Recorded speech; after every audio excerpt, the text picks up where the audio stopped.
Pemirsa, perekonomian Indonesia saat ini masih bergantung pada energi fosil. Setiap hari Indonesia mengonsumsi sekitar 1,7 juta barel minyak, tetapi produksi dalam negeri hanya sekitar 860 ribu barel. Artinya hampir 50% kebutuhan harus dipenuhi melalui impor dan sebagian besar berasal dari kawasan yang kini terdampak konflik. Lantas bagaimana strategi pemerintah Indonesia untuk mengantisipasi ini? Kita akan membahasnya bersama anggota Dewan Energi Nasional, Bapak Satya Widya Yuda. Selamat pagi Pak Satya, terima kasih sudah bergabung bersama kami. Ya, selamat pagi Mas. Baik Bapak, perekonomian Indonesia kan saat ini masih bergantung begitu ya pada energi fosil yang sebagian besar berasal dari kawasan yang kini terdampak konflik di Timur Tengah. Apakah situasi ini berpotensi Pak membuat Indonesia maupun dunia juga akan menghadapi krisis energi ke depan dalam waktu dekat?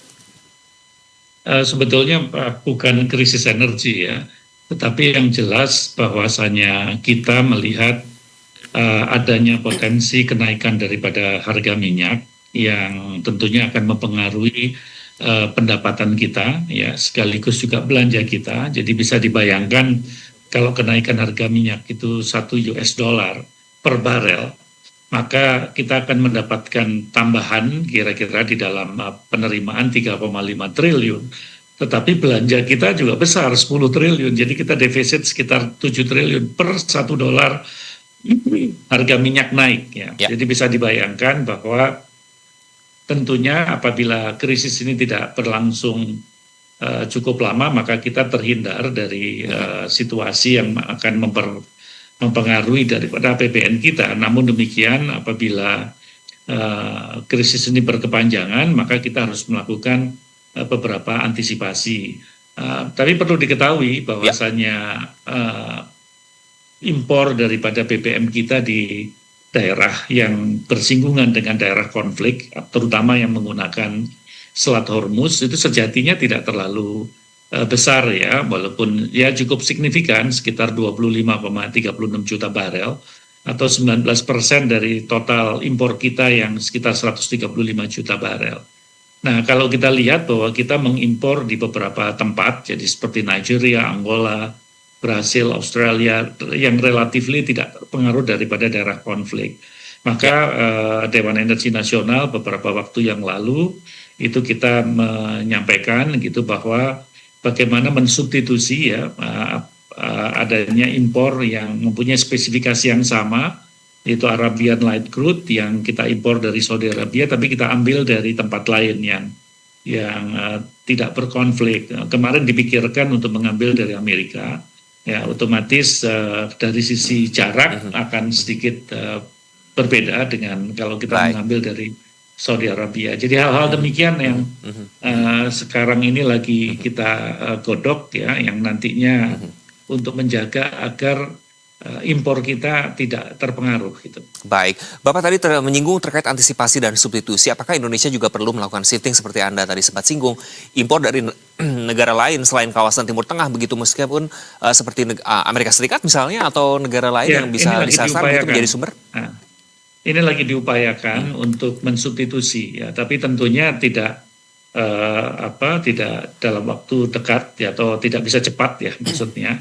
Tetapi tetap terjaga gitu ya, karena apapun juga kita juga mempunyai cadangan BBM kita ya, coverage days-nya itu kalau pertalite itu sampai 24 hari, walaupun secara keseluruhan secara nasional itu antara 21 sampai dengan 23 hari. Tapi kalau per jenis daripada BBM itu mempunyai coverage days yang berbeda-beda. Baik, Pak Satya, Menteri SDM kan memastikan pasokan BBM aman begitu ya, cadangan aman selama 20 hari ke depan begitu. Ya, dan bahkan 21 sampai 23. 21 sampai 23 hari, betul. Berencana menambah storage BBM hingga 3 bulan ke depan begitu. Apakah strategi ini cukup begitu untuk menjawab ancaman krisis energi jika memang perang terjadi berkelanjutan begitu, meskipun tadi sudah dikoreksi ya, bukan krisis energi ya, Pak? Iya, betul. Jadi kalau kita lihat bahwasannya jumlah yang kita impor itu sekitar 20% ya, insya Allah kita masih bisa punya ruang gitu ya untuk mensubstitusi dari jumlah yang sekarang kita ambil dari tempat yang berkonflik, yaitu di Saudi Arabia yang menggunakan Selat Hormuz. Tapi insya Allah masih bisa tertanggulangi.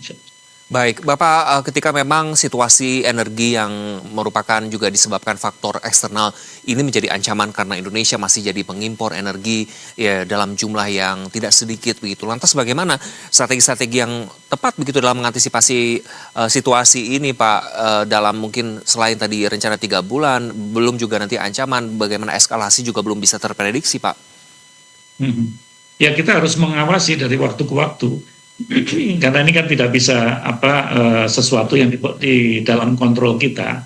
Jadi ada beberapa faktor seperti harga minyak dunia kan tentunya itu di luar daripada kontrol kita. Tapi nantinya jangka panjangnya kita akan membangun storage agar coverage days-nya lebih panjang ya. Bapak Menteri SDM sudah mengatakan pada waktu beberapa hari yang lalu, waktu di sidang anggota Dewan Energi Nasional bahwa akan membangun storage yang coverage stage-nya hingga sampai 3 bulan. Nah ini kan tentunya juga akan membuat kita lebih mempunyai waktu yang panjang. Jadi sekarang ini mesti difahami kalau ada coverage stage 24 hari itu berarti ya apabila kita mengalami satu krisis paling tidak kita masih bisa mensuplai hingga 24 hari ke depan. Jadi bukan cara menghitungkan bukan dari hari ini sampai 24 hari tidak. Jadi di saat krisis itu melanda, kita masih tahan gitu kira-kira sampai 24 hari ke depan. Berarti bukan sampai akhir Maret saja begitu ya Pak? Dalam prediksi masyarakat kan dengar 23 hari atau 24 hari itu dengan sampai akhir Maret berarti bukan ya Pak? Tapi titik di mana krisis itu nanti terjadi. Cara melihatnya.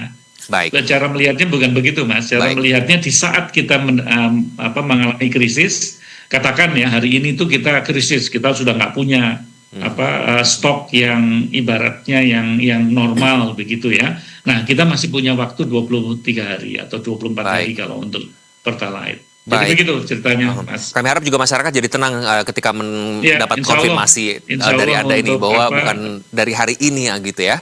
Pak, lebih lanjut asa cita Presiden Prabowo kan yakni ketahanan dan swasembada energi yang mungkin menjadi juga kunci ya Pak. Tapi menurut Anda apa tantangan dalam mewujudkannya? Tentu dengan situasi yang seperti apa semakin bersemangat begitu untuk mewujudkan swasembada energi? Ya kan kita sudah mempunyai tujuan untuk mencampur solar kita dengan biofuel ya. Sampai B40 itu otomatis impor solar bisa terkurangi. Ini kan salah satu cara untuk kita bisa bersuasembada. Namun demikian tidak juga harus diingat bahwasanya kita juga bisa mengganti BBM ke bahan bakar gas ya dan juga mobil listrik ya terutama untuk transportasi yang tentunya itu juga akan mengurangi konsumsi daripada BBM yang saat ini kita defisit dalam arti kata kita mempunyai impor yang jumlahnya cukup signifikan dibanding yang kita produksi. Jadi hal-hal yang demikian yang Bapak Presiden maksud agar kita bisa mengantisipasi ke depannya. Baik, terakhir Pak Satya, kebijakan atau terobosan apa yang sekiranya DEN begitu harapkan untuk bisa menjaga Indonesia dari ancaman krisis energi lainnya di masa depan, Pak Satya?